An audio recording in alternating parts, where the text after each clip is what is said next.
باز به جنازه میلیسیا آوردند. دوستان عزیز، این قصه را اول نخواستم که بر شما نقل کنم، اما بر همه این ما و شما معلوم است که در این دنیا چی واقعه های نمی شود و بسیاری از شما به چنین واقعه ها گواه شده هستید و خوب میدونید.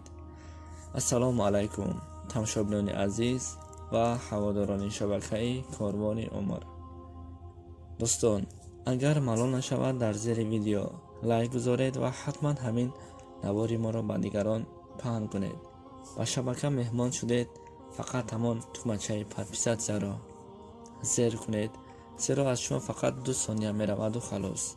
از یک دهه به یک کار گذشته ایستاده بودیم که به جای چشمم رسید. آدمان زیاد و ماشین های خیلی زیاد بود.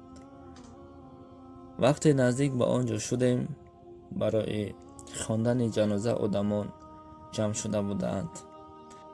با دوستم گفتم بیا ما هم با جماعت نماز جنازه را خوانده بعداً از پای کارمان می شویم. گفتم و ماشین را نزدیکتر گذاشته رفته طهارت کردیم و با جماعت راست شدیم. ما رو چی انتظار بودنش را نمیدانستیم. مردی که در برم بود سلام دادم و از او پرسیدم مردی که از دنیا چشم پوشیده کی هست؟ این مرد به من چنین جواب داد. وقتی شنیدم و در دهشت افتاده توبه گفتم. حالا جوانی بسی ندر آمده بود، عائله داشته است. میگویند در کوارتیر در شهر بوده کشته‌اند. همین طور میت را به نزد جماعت برآوردند. آدمان صف کشیدند. در همین وقت ناظر محله با یک مرد داخل تعزیه خانه شد. مردی که با همراه ناظر محله داخل شده بود گفت پدر و برادران این میت کی هست؟ گفته پرسید.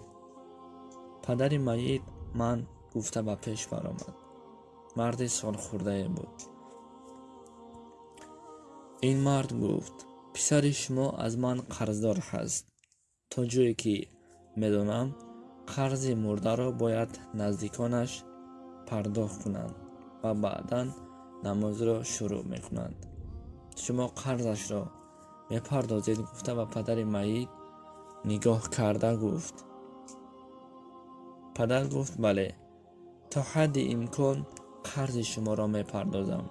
فقط التماس پسرم را جنازش را خوانیم تا اینکه در قبرش آسوده خواب کند.